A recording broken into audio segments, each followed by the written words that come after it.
I'd like to see who else we've got here. Queena Hackney, would you like to come next?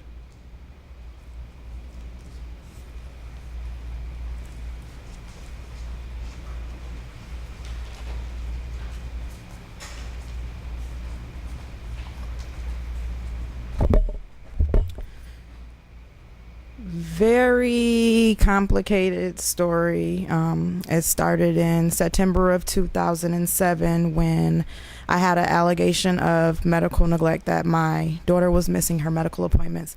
CPS immediately came into my home and removed my child, placed her in foster care, made my other 3 children temporary wards of the court, set me up on a treatment plan, promised to give me my children back,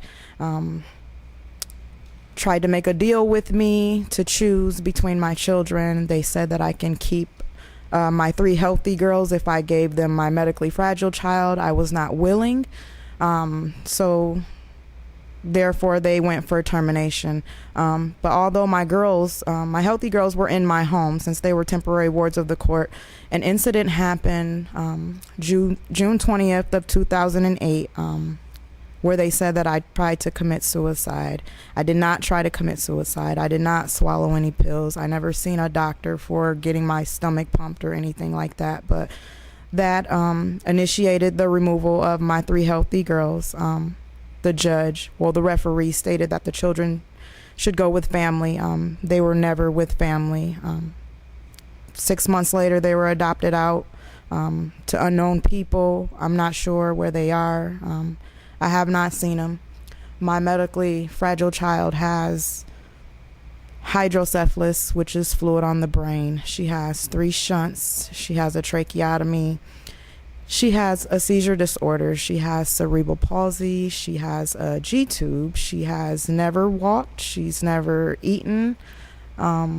She wasn't supposed to live past 33 days old, so the doctors say. But, you know, I don't know if she's still here with me. I haven't seen my girls in 4 years. But 6 months after they terminated my parental rights, I had another son, where I went out of the state to have him, to protect him so they wouldn't take him from me, and came back because this is where I live, this is where my family is, and they tried to take my son again.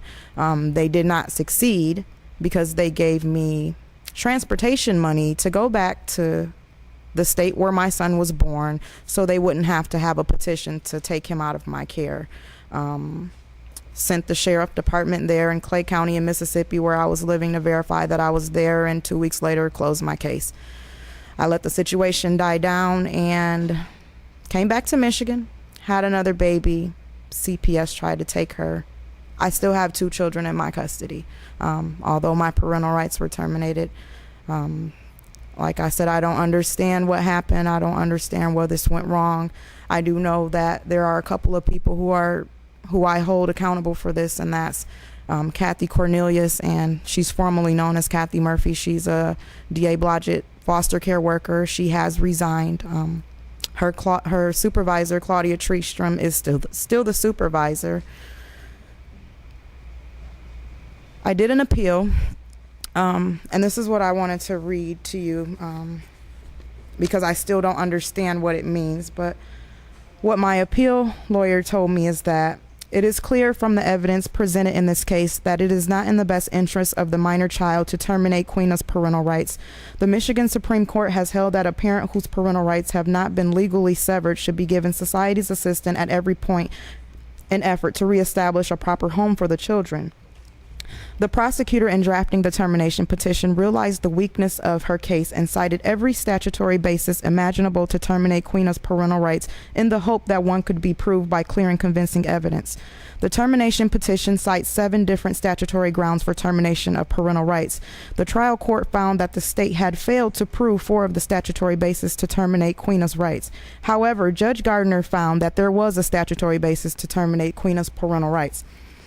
Under 19B3CI, a trial court may terminate parental rights if the conditions that led to the adjudication continue to exist and there is no reasonable likelihood that the conditions will be rectified within a reasonable time considering the child's age. Judge Gardner clearly erred in terminating Queena's parental rights on this basis. The initial a little bit louder. Hear me now. The initial petition was authorized because of Queena's inability to care for her medically fragile child's needs. Queena has attached to the brief as an exhibit a letter that outlines the extraordinary care that is required for her child. Even the foster parents, who are licensed medical professionals, were unable to provide the level of care that is necessary, and Akela has been removed from several foster care homes. The undisputed testimony showed that after my medically fragile child was removed, that I provided appropriate care for my other 3 children. If the community provided appropriate medical assistance, Queena would be able to care for Akela in her home. The court should not interpret 19B3CI to allow the state to terminate a parent's parental rights to a child who has extraordinary medical needs that an appropriate parent would be unable to meet without substantial medical assistance, which is not available. Further, the undisputed testimony showed that Queena provided appropriate care for her other children. The trial court erred in finding this statutory basis had been proved by clear and convincing evidence. The evidence clearly showed that Queena provided appropriate care for her other 3 daughters. At the February 17th hearing, referee McNabb let my children reside with me. After my 4th daughter was born, the court allowed her to come home from the hospital to live with me. At another adjudication, the case manager testified that my children were well cared for in my home. Ms. Cornelius, also formerly known as Kathy Murphy, gave similar testimony that my children were appropriately taken care of. Even at the termination hearing, Ms. Cornelius, formerly known as Ms. Murphy, testified that the children had been receiving appropriate care in their mother's home. Since Queena has always provided appropriate care for her girls, the trial court clearly abused its discretion in holding that Queena would be unable to provide appropriate care in a reasonable period of time.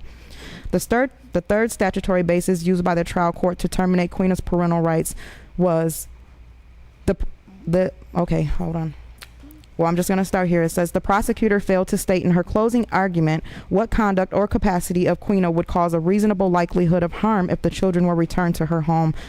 The trial court did not state in her oral opinion, and appellate counsel is unable to determine what evidence supports this findings. The testimony at the termination hearing showed that the children were never physically harmed while in their mother's care. Further, there was no evidence that Queena did not provide the children with adequate food, clothing, or shelter. The state has failed to prove this statutory basis by clear and convincing evidence. The totality of the evidence further shows that it is not in the best interest of the children to have their mother's parental rights terminated. The undisputed testimony by Judge Gardner was that Queena loves her children, and there exists a strong bond of love and affection between the children and their mother. The social worker also testified that the children have a good, strong bond, loving relationship with their mother. The children acted out emotionally after being removed from her care. To sever this bond will cause untold psychological damage to these children. My whole thing, I guess, is that I didn't understand how they could say these good things about me and then still terminate my rights.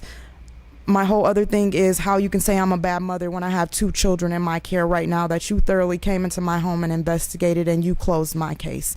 I don't understand why they told me that if my daughter ever died, I would never be invited to her funeral. I don't understand. I don't know who to talk to. I just know that I have to keep praying and keep fighting because my children matter to me the most. This whole system is corrupted. The D.A. Blodgett social workers, from Kathy Cornelius to Claudia Treestrom, Linda Broom, Rhonda Boss at DeVos Pediatrics, everybody is corrupted to me because they promised me something and they didn't fulfill their end of the agreement. And I did everything they requested me to do. And not to mention the physical abuse when they hit my daughter in the mouth. The foster care lady admitted to it. She admitted that she hit my daughter in the mouth and she apologized. They gave her 8 hours of parenting classes while I took 18 weeks. And there was no physical abuse or anything. So I just hope that everybody's story is heard. I hope that justice is served. I just graduated in May with an Associates of Arts in Criminal Justice. I'm currently enrolled in my bachelor's degree program. This is only to literate myself on what is actually going on because I didn't know. I was counseled to plead guilty. I didn't know that my children weren't never going to come home and see me. I thought if I did what they told me to do, if I cooperated, then everything would go fine. But now my life is destroyed and it won't be fixed until they come home.